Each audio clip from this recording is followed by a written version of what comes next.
So whether you call them parking lot strips, strips between the sidewalk and the street, or refer to them as stupid strips, we definitely see all over our cities and towns this opportunity to take the stupid strip area that wastes a lot of labor and water and turn it into something beautiful like we're seeing right now. I'm Richard Restuccia. Welcome to another episode of the Irrigation Training Series. And today we've got Andy Bellingary on, and we're going to be talking about flipping your strip. And the reason why this is so important to all of us is one, the governor just in state of California just declared a statewide drought emergency yesterday. So again, a big focus of interest is going to be placed on landscapes and our industry. And number two, these tend to be the areas that waste a lot of water. And what I really appreciate about what Andy teaches us and what he brings to us all the time is he teaches us how to take something that was a real water hog and turn it into something more beautiful that uses less water.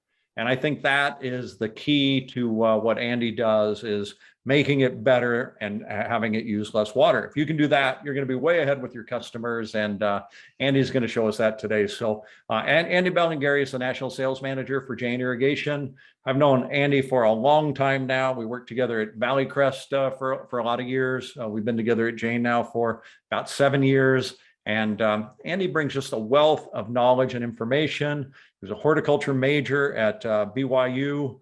He came out of school, went to work, working crews as an account manager for Valley Crest, worked his way into sales, really he was attracted to this area of sustainability and conservation early, and it's just built a tremendous reputation around sustainability and conservation. So Andy, welcome. Thanks for joining us today. Well, I'm glad to be here. As always, thanks for the warm introduction. Yeah, so of course you deserve it. Now, you've earned it. So looking at the stupid strip situation, how big of an issue is this for landscapes in general? I think it's a big issue, and there's two facets to that. Number one is how prevalent is this issue. In Southern Nevada, we don't see it too often anymore, but I still see it very frequently in Utah. I see it in Colorado. I see it in California, and even in parts of Arizona, some of the other older neighborhoods in the Phoenix metro area. I still see these park strips, stupid strips. The other one that I learned, it was new the other day, and I think this is more of a California term, at least Northern California. They call them hell strips. I think because maintaining them and trying to irrigate them is hell. so right. one more term to add to your repertoire of ways to describe what can be a terrible waste of water and not always look good. And we want to flip that and turn it into an area that looks good and is water wise. Yeah, the place that I always see them that it's most irritating is in the especially the grocery store parking lots. Yeah. And then everybody just takes their grocery cart and flips the two wheels up and parks it there so it doesn't roll away. And I think, man, it's creating nightmares for everyone, not just the landscaper. Well, hey, if you ever driving through a lot of mud and you got a lot of mud up under the grill, the front bumper grill of your car, just park over one of those strips, and when the spray irrigation turns on, it washes off all that mud for you, and you don't have to do any work. Right. Yeah, that is all right. I like that. Glass is half full there. That's about all they're good for. So, I want to start on this saying, this phrase, flip your strip. I did not come up with that. That is, as far as I know, that was created by the guys at the Jordan Valley Water Conservation District out in Utah. And I would like to give a special thanks to them for coining a great saying. I believe they coined it. Maybe it came from somewhere else, but for any of our audience out in that Utah area, they do have a conservation garden park where you can learn water conservation techniques and you beautify your landscape techniques as well. And too often we think that a beautiful landscape and water conservation are mutually exclusive, and that's not true. And we're going to learn about that today. So Andy, help me out though. What does it actually mean to flip your strip? Good. Well, perfect question. So you can see, we'll start with the definition. What is this park strip, this stupid strip, this hell strip? Most of the time, and I think architects call this boulevard, it's the area between the street and the sidewalk. It can also be those narrow areas of landscape and parking lot. Same principle, but it's a narrow area, an easement, a setback that's landscape, right? You see a lot of them. It's the grass between the sidewalk and the street. They're usually narrow, 2 to maybe 4 or 5 feet wide. Very difficult to irrigate, and the difficulty is getting a spray head that will cover that area. Usually you get an 8-foot radius spray head and you're trying to irrigate a 4-foot wide bed. And as you can imagine, there is a lot of overspray and a lot of runoff because of that. And that's, we start with this principle that spray irrigation is terribly inefficient. At best, maybe 50% efficient. Most real world applications, probably closer to 30 or 35% efficient. And then we add to that all the overspray, the runoff. I mean, to water a 4-foot wide planting area, I mean, you're throwing water 8 feet. I mean, it's a tremendous waste of water. The other problem too is not just the water waste. These areas typically don't look good. Now, this one on the right, this picture is a relatively new install. It doesn't look too bad. But what happens over time, especially in the desert, you see this, that reflective heat coming off the street bakes the grass. Cars drive up on it, it breaks it. Your neighbor pulls his, he decides to, do some automotive work and the radiator fluid spills on the lawn. The salts in the snowy climates, Utah, Wyoming, Colorado, some of these areas, the salts that get applied to the road, they get pushed up on the grass and it kills us. You end up with something that just doesn't look good at all. Andy, you said something really important, and I just want to go back to it a second because it's really fascinating, right? Something that's 50% efficient, right? You're saying spray head irrigation, 50% efficient, yeah. Maybe as low as 30% or 35%.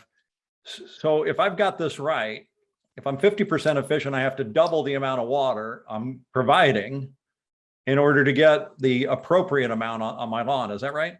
Right. So just switching from spray irrigation out to something like drip irrigation, you can cut your water usage in half. And then when we say, okay, we go from grass, it's difficult to maintain and it takes a lot of work to barely look any good, and it's a high water user, we can go to something that looks better.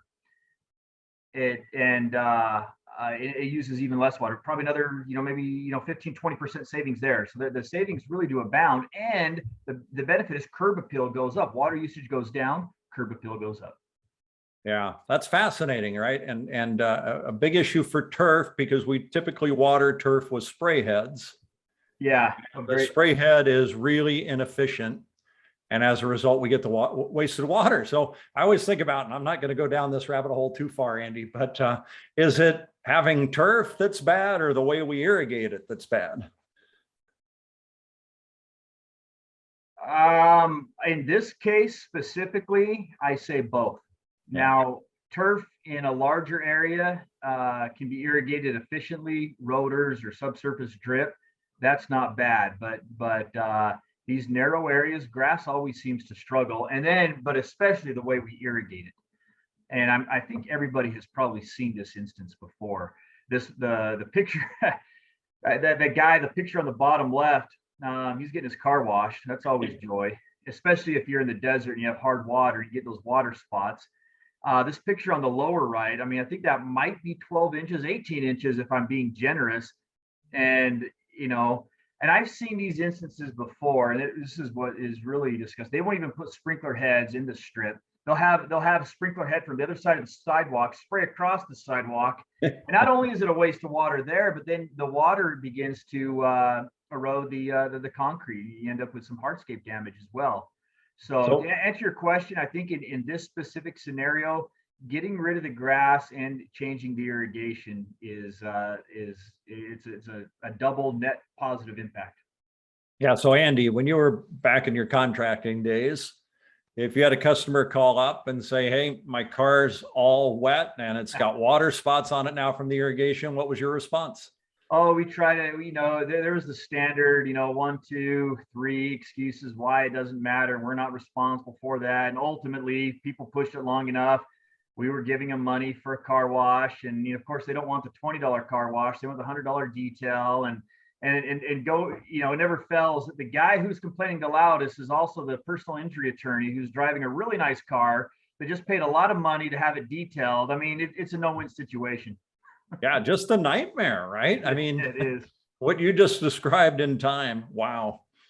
I've experienced that.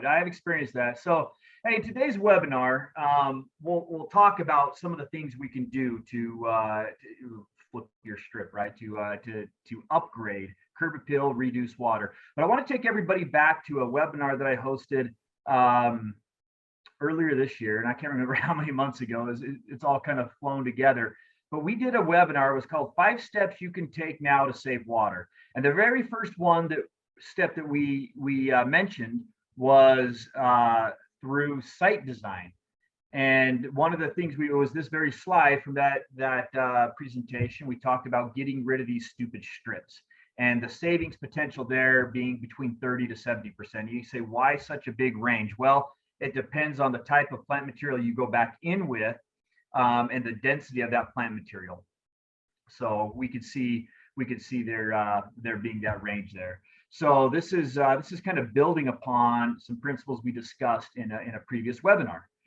And the goal is that we can have something like this. And I look at this picture here.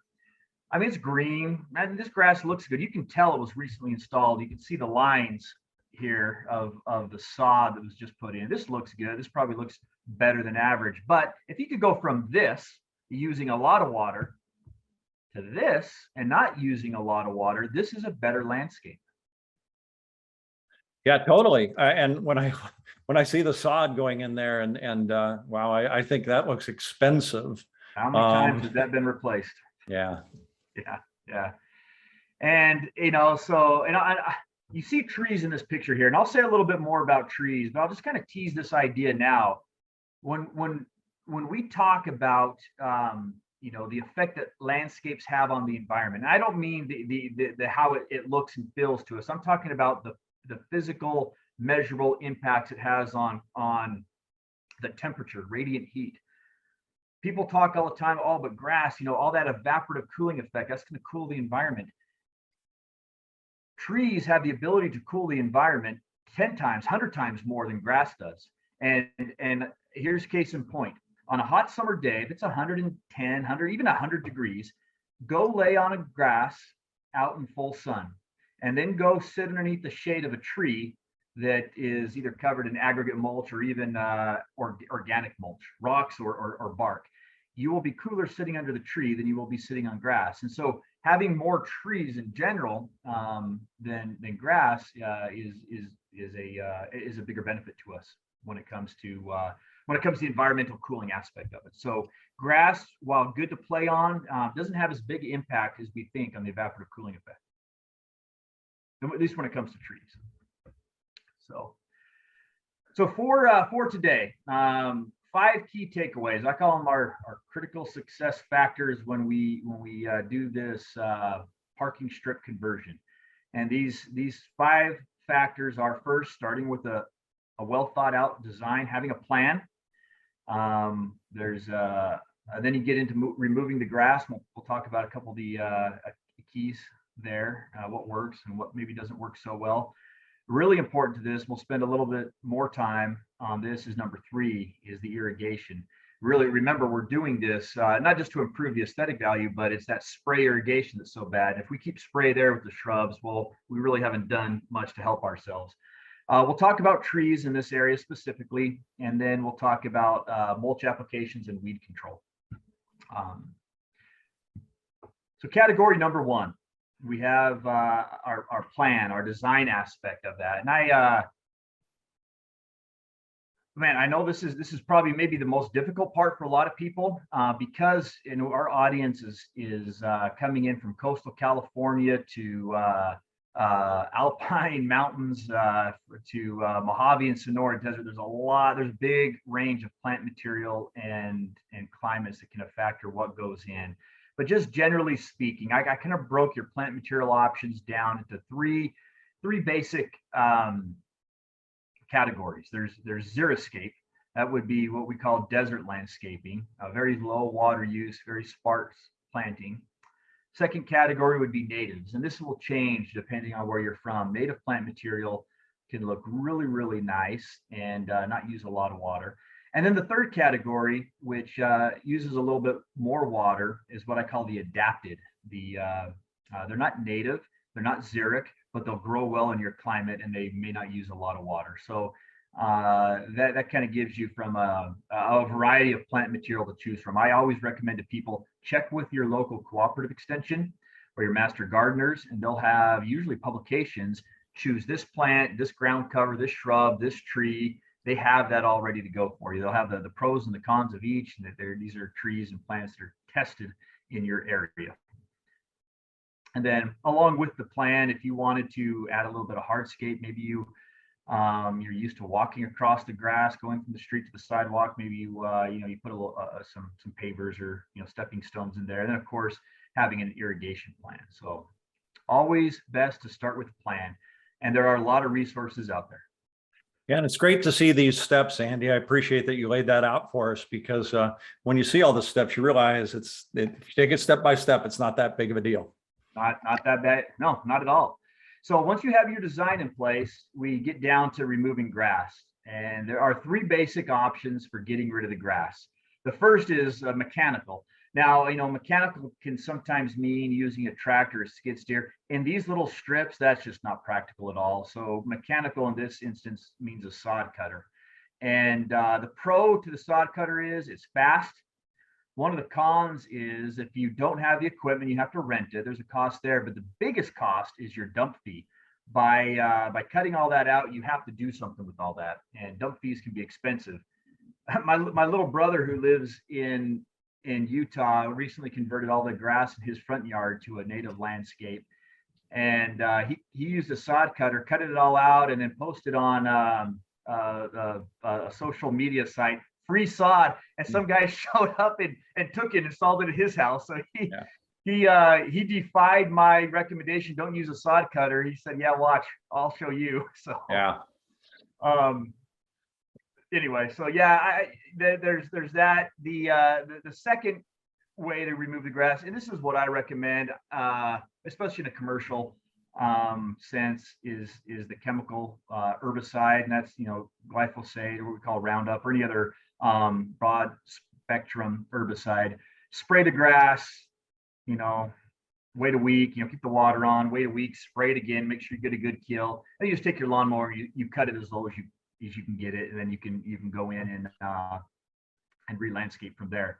The third way, which my friends in Northern California, maybe the Pacific Northwest may appreciate a little bit more, is the organic method of killing the grass. That's laying out newspaper or cardboards or plastic sheeting on the grass to kill it. It takes a lot longer, and good luck finding newspapers. I don't get the paper anymore. Maybe people still do, but it's a slower way, but it's a very organic way to remove the grass.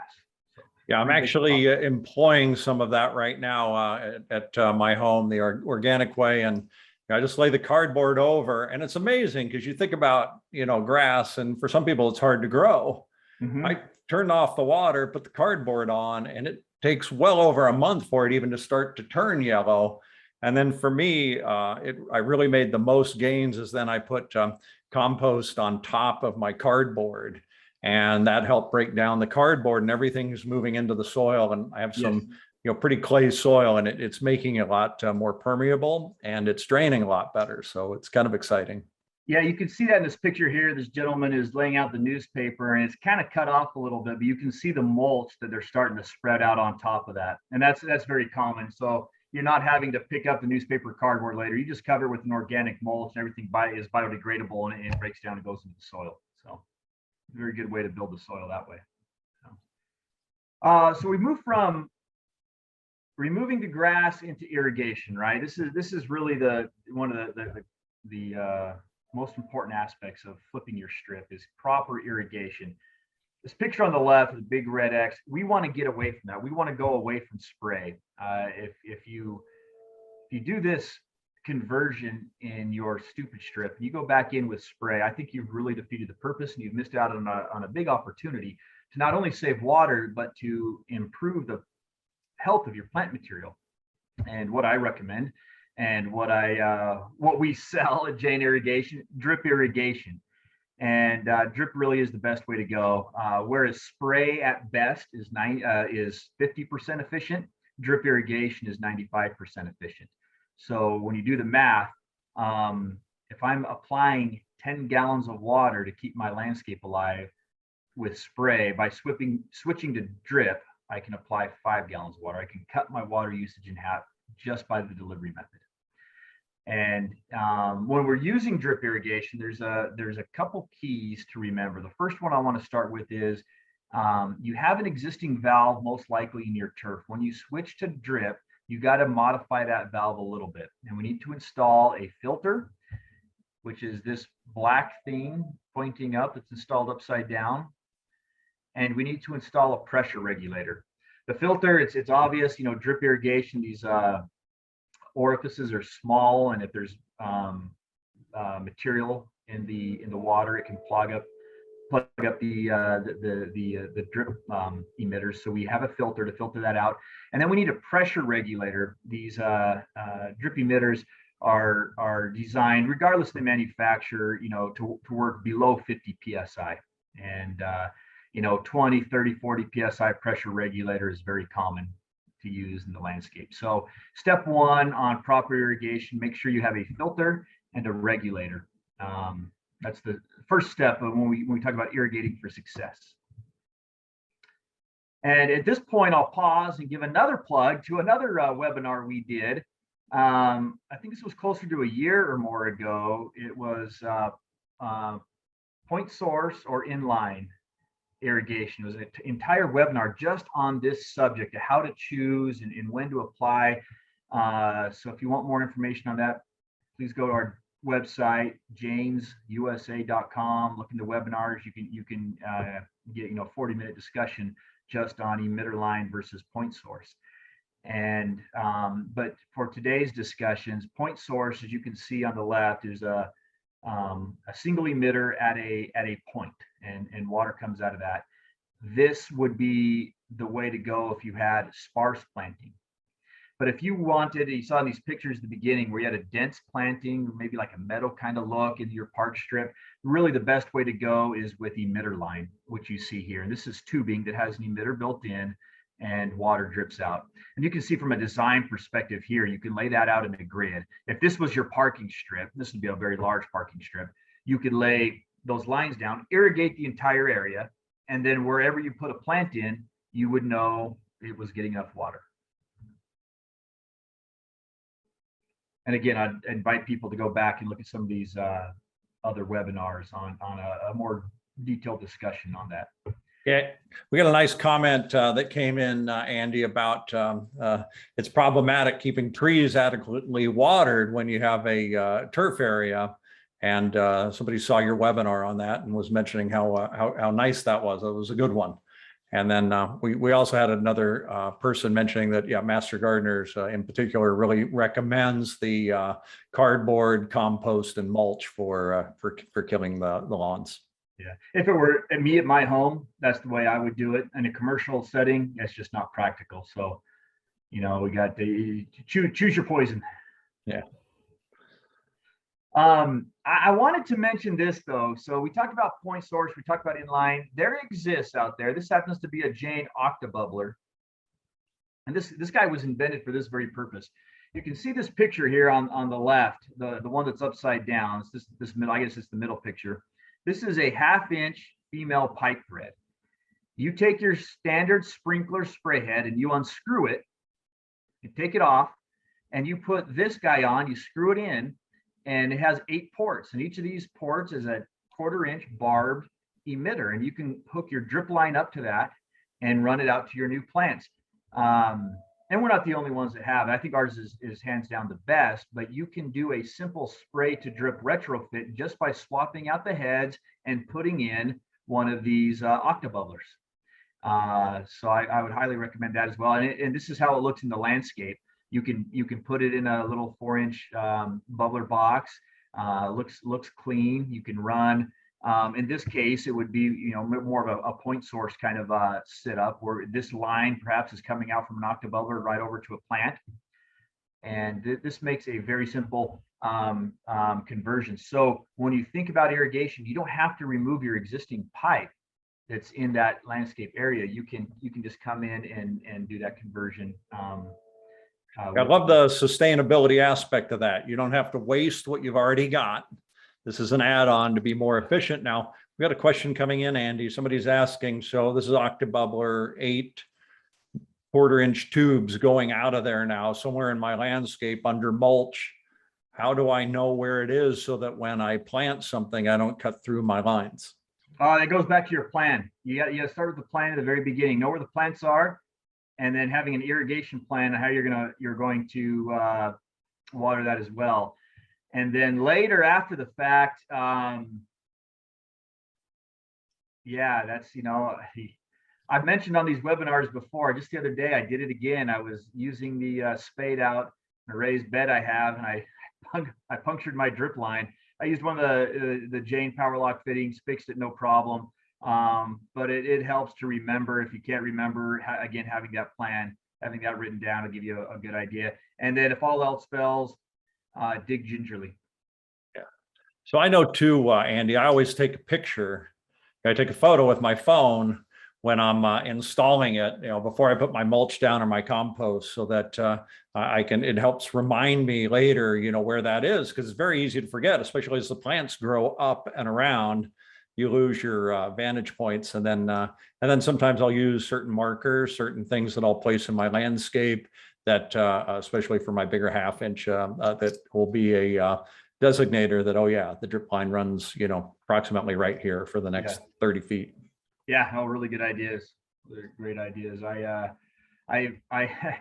too many years as a contractor, I tend to work quickly, and if I break a pipe, I'll come back and fix it rather than working gingerly. But that's the older I get, maybe someday I'll mature to your level of wisdom there. Those are 2 really good ideas, Richard.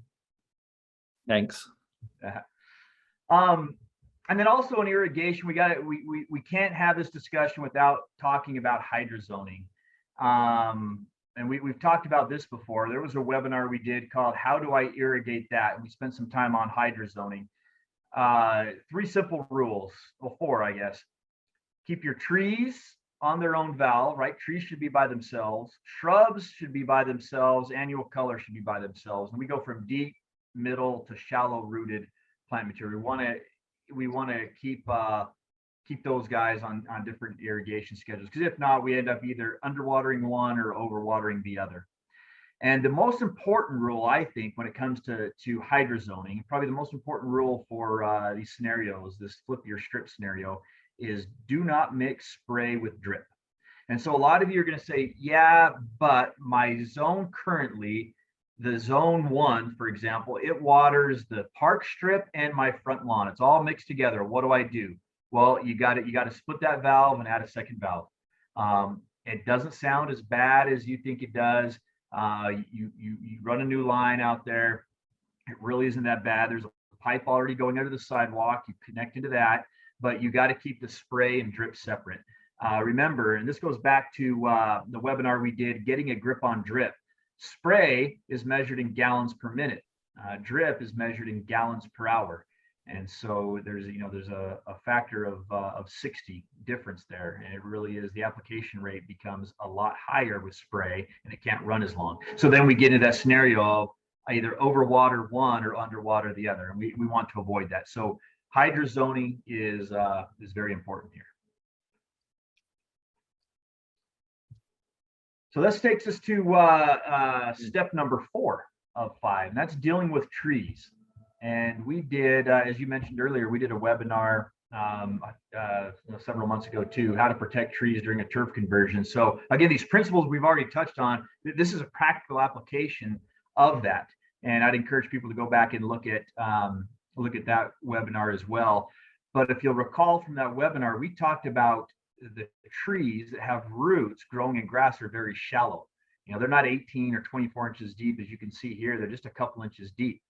And then when you come in with a sod cutter to remove that grass, as you can see this picture on the right, not only do we remove the grass, we remove a lot of those feeder roots as well. And so rule number one, if you have trees growing in this park strip, this stupid strip that you want to keep, you want to protect, do not use a sod cutter to remove the grass, either the organic method or the chemical method. We want to protect that root zone so that our trees survive the conversion and thrive. Remember, go back to what I said earlier, trees have a bigger impact on reducing ambient temperature than grass does. So we want to protect these trees. We want to do all we can to reduce the heat island effect. And trees are a great way to do that. So let's protect these trees. And then, as we said earlier, irrigation is one of the most important pieces of the puzzle, and it becomes doubly important when we have trees there as well. If you look at this diagram here on the left, you can see the root zone really extends well beyond the tree drip canopy. Depending on the species of tree, it can go anywhere from 1 time to 4 times beyond. So you'll have to know your tree species. And general rule of thumb, if you can cover at least 70% of the root zone with irrigation, trees will survive. Ideally, you would do 100%. And ideally, you would do 100% of the mature size of the tree. So that may mean irrigating that entire strip, depending on the species of tree. And you can see here, these trees' roots just aren't that deep. Now, this is where drip irrigation becomes imperative. You just cannot get the same effect with spray. When I did this presentation several months ago, I said drip irrigation is a great solution. I changed it this time around. Drip irrigation is the solution, not a great one. It is the solution. The problem is spray. The solution is drip. End of story. Yeah, that sums it up very well, Andy. And then for the drip line, you just do circular patterns around the tree, or how do you do that? Yeah, so you could do circular patterns, or you could do it out. You could lay it out in a grid. And I got a picture of that here. This is a contractor in Southern California, in a narrow plant strip. They did the grid for their shrubs, and then to establish the trees, they did these rings. Now they're going to have to come back as the tree matures and add, more rings in here. And it's hard to tell from this picture, but the tree is on a separate valve. It is a separate line from the shrubs. So they'll, as the tree grows, it'll shade out these shrubs, and they can expand the ring. So your choice is either a grid or tree rings. Either one is suitable. It really comes down to what's easiest for your, I would say what's most efficient with your time. I think, given the fact that these strips are rectangular, it's easier to lay it out in a grid form. Yeah. And you can see, this is how this would look. You'd have a header, you have a connector, and then of course you have your emitter line. This specific diagram shows the power lock, the Jane power lock in total CV on a PVC line. Andy, we've got another question coming in from on the octobubblers from one of my favorite people in the industry of all time. Hi, Fred. And that question is, if I've got a 8-port octobubbler and I only want to use 3 of them, what do I do with the other 5? All right.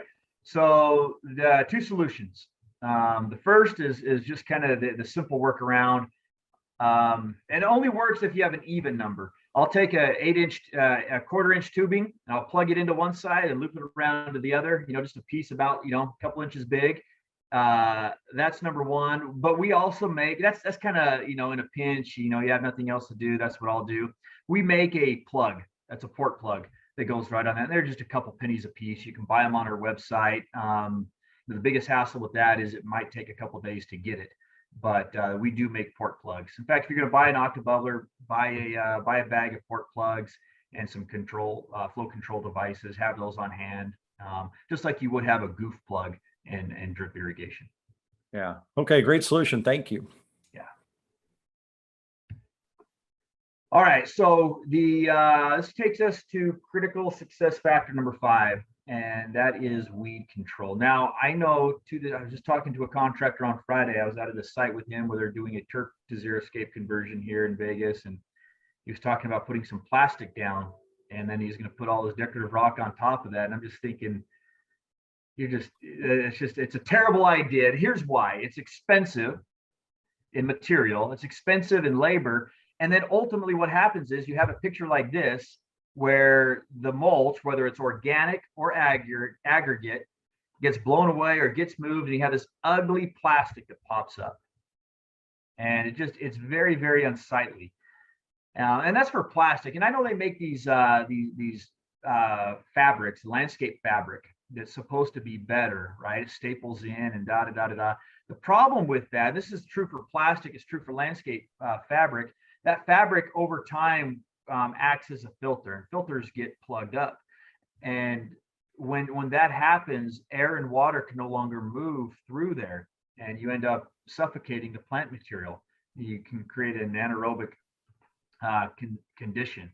And after many years, if that doesn't happen, and if it doesn't, the mulch doesn't blow away and become exposed, you give it enough time, weeds are going to go grow right on top of it anyway. So it's a waste of money. I recommend, do a good kill of the grass, practice some good principles. We'll discuss those in a minute, and you won't have to worry about weeds. You don't have to worry about your landscape looking unsightly because of this exposed mulch.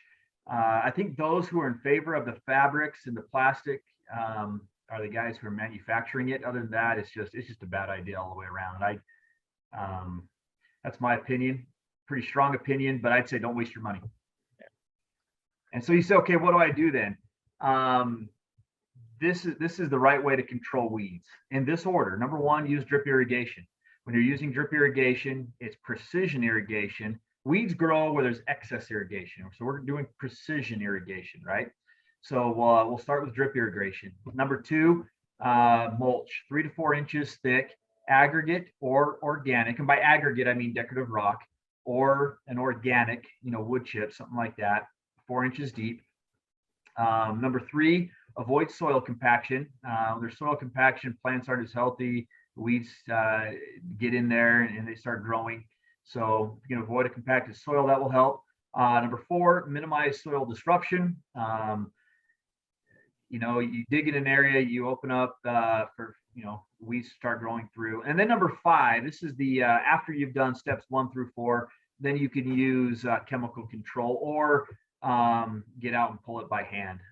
Again, when I'm talking chemicals, I'm talking, the commercial landscapers. That's either pre-emergent or post-emergent. For me at my home, I spend a lot of time pulling weeds. Yeah, you one time told me you like to pull weeds as a way to kind of de-stress after a long day. So I'm the same way. Richard, I was in Arizona. Mhm. I can't remember if it was an HOA. No, I was meeting. It was Jim Kalf. I was going to meet Jim Kalf from Aquatrax for dinner, and it was at a shopping center. And I was on the phone before I had to walk in. And it was about a 5 or 10 minute phone call, and I was kind of pacing back and forth, and I caught myself pulling weeds just out of habit. Going back to my days at Valley Crest, I was, I couldn't walk past a weed without picking it up, and some of those bad habits died. So whoever was maintaining that shopping center got a little bit of free labor out of me. Yeah, maybe you can work out a special deal with Hilton Hotels on that. That's right. So that's it. That's step number 5 is weed control, and what we get after that is success. And I just wanted to credit Sunset Magazine had published these pictures of some with what they called Hell Strip. These were some award-winning designs, and shows what the possibilities are. And those are actually very beautiful. I really like both of those photos. The plants in there are great. Love the color.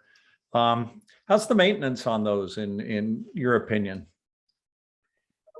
Well, okay, so let me qualify this question. Depending on the plant material you choose, you can choose a high maintenance plant material. If you went in with like a boxwood or some of these, hedges that require a lot of maintenance, you're going to be out there all the time. But if you get some of this native or adapted plant material that you see in these pictures here, it really is low maintenance. You may be doing some deadheading of flowers. You may be doing some winter cutback, but it really is, it's a lot lower maintenance. Yeah, it looks like it, right? And I do happen to like the boxes and the balls, but and I do know the maintenance headache with that. But this looks, you're not mowing it every week, that's for sure. And you're probably putting in some time, once a month or so, cleaning it up, making it look better, deadhead. But yeah, I love this. I think this is the way to go. Well, and with that said, I'll throw up my contact information here. I'd like to sponsor a little contest. Anybody out there who has done this or will do this between now and, let's say, the end of the year, December 31st, send pictures. The winner will come up with a nice prize, maybe a gift card and some Jane swag, a nice Jane tumbler, a Yeti tumbler, or something nice like that. But I'd love to see the pictures of what you guys have done. We'll post them and we'll have a little contest there. What do you think? I think it's a great idea, Andy. And your presentation, it was very motivating. Don't tell Eric, but I know he's watching. I'm going out in the yard after this, and I'm going to get busy with some changes because it was very motivating to get me going. And I know our viewers appreciated that too. So very, very nice job today. Thank you. Yeah, my pleasure. Yeah, and I want to thank everybody for tuning in today. We really appreciate you taking time, and take advantage of this contest. It would be great to see your photos. Andy's number as well as his email address is there. If you've got some questions after about irrigation, about flipping your strip, or Andy's very good at trees as well. Any of those questions, I know he'd be happy to answer. So use that. He's a great resource. And also use our other trainings. You can find all of those at janesusa.com/trainings. There's about 150 on there now. They're all free to use, and they cover a lot of different subjects. And there is even a section that qualifies for continuing education credits with the Irrigation Association. And as we're winding down on the year, I know that becomes more important to everybody. So there's a great place to find some education credits for free. Again, Andy, thank you. Thank you, everybody. We're going to be back on Friday with Jim Loria. He's going to be talking about the cannabis industry. And as I mentioned earlier, Andy's going to be at the MJ Business Conference this week. It has really taken off. And we're going to really do a deep dive into the opportunities with indoor growing.